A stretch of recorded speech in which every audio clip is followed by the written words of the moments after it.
प्रेम से बोलिए जय श्री कृष्ण। सच्चिदानंद रूपाय विश्वोत्पत्ति यदि हेतु तात्रय विनाशाय श्री कृष्णाय वयम नमः। जीवन की तीन बातें, जीवन की तीन बातें वो क्या है? सत, चित और आनंद। सच्चिदानंद जिसे हम कहते हैं सच्चिदानंद, सच्चित और आनंद। हम कहते हैं अविनाशी। अविनाशी कौन है? अविनाशी ईश्वर है। अविनाशी ईश्वर है। सत्य यानी सत्य, ईश्वर सत्य है, ये परमात्मा सत्य है। चित्त यानी प्रकाश।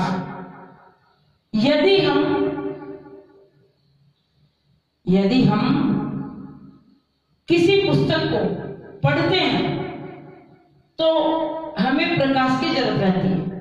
हम अंधेरे से दूर रहते हैं। जब प्रकाश होगा, उजाला होगा, तब हम उस पुस्तक को पढ़ सकेंगे। तो हमें बल्ब जलाने की जरूरत रहती है। और परंतु जो हमारा परमात्मा है, जो हमारा भगवान है, स्वयं प्रकाशमान है, उसे किसी उजाले की जरूरत नहीं है। अब आनंद की परिभाषा शास्त्रों में बड़े सुंदर ढंग से वर्णित की गई है। डल्लभ के गद्दे में सोने से, शयन करने से हमें आनंद की प्राप्ति नहीं होती है। करोड़ों की संपत्ति प्राप्त करना भी आनंद नहीं है। समाज में प्रतिष्ठा पाना वो भी आनंद नहीं है। तो आनंद है क्या? आनंद तो अंदर की चीज है, बाहर होता ही नहीं है। आनंद कहते हैं आत्मा के बोध को, आत्मा के ज्ञान को, आत्मा के ज्ञान को। जैसे धनवान का उल्टा निर्धन होता है, विद्वान का उल्टा मूर्ख होता है। और परंतु आनंद का उल्टा क्या? कुछ भी नहीं। कबीरा सब जग निर्धना, धनवंता नहीं कोई, धनवंता सोई जानिए जाके राम नाम धन होई। जिसके हृदय में राम नाम का धन है वो कभी निर्धन नहीं हो सकता। राम नाम का धन अपरंपार है, वो कभी निर्धन नहीं हो सकता। इसलिए सत भी श्री कृष्ण, चित भी श्री कृष्ण और आनंद भी श्री कृष्ण ही है।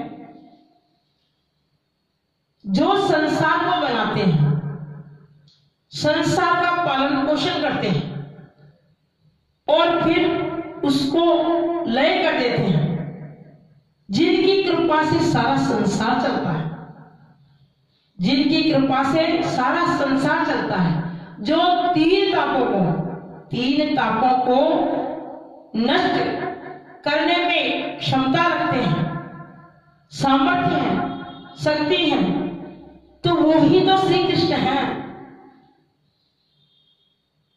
और तीन ताप कौन कौन से हैं? तीन ताप कौन कौन से हैं? दैविक और भौतिक। कहते हैं कोई तन दुखी, कोई मन दुखी, कोई धन भी न रहे उदास, थोड़े थोड़े सब दुखी, सुखी राम का दास। जैसे कोई शरीर से दुखी है तो खाते क्या है? दाल फुल्का, डॉक्टर ने बता रखा है। करोड़ों की संपत्ति है, परंतु वो ही रूखा सूखा भोजन करे तो क्या करेगा? और क्योंकि रोगों से ग्रस्त है, मन से दुखी है, यानी मानसिक चिंता। मानसिक चिंता वो क्या है? हमारे पास अनंत संपत्ति है, अरबों की संपत्ति है, परंतु मानसिक चिंता, वह सोचता है कि मेरे बेटे का विवाह किसी प्रतिष्ठित व्यक्ति से, समाज से, अच्छे जो प्रतिष्ठित समाज में व्यक्ति हैं उसके घर में, उसके परिवार में करूंगा। लेकिन होता क्या है? होता यह है कि घर की नौकरानी को लेकर वो उसका बेटा भाग जाता है। तो ये हुई मानसिक चिंता। और धन की चिंता, मजदूरी करके दिन भर पैसा कमाता है और अपना गुजारा करता है, घर परिवार का खर्चा चलाता है। तो सब दुखी है, लेकिन सुखी कौन? सुखी केवल भगवान राम जी का दास, और कोई भी सुखी नहीं है संसार के अंदर।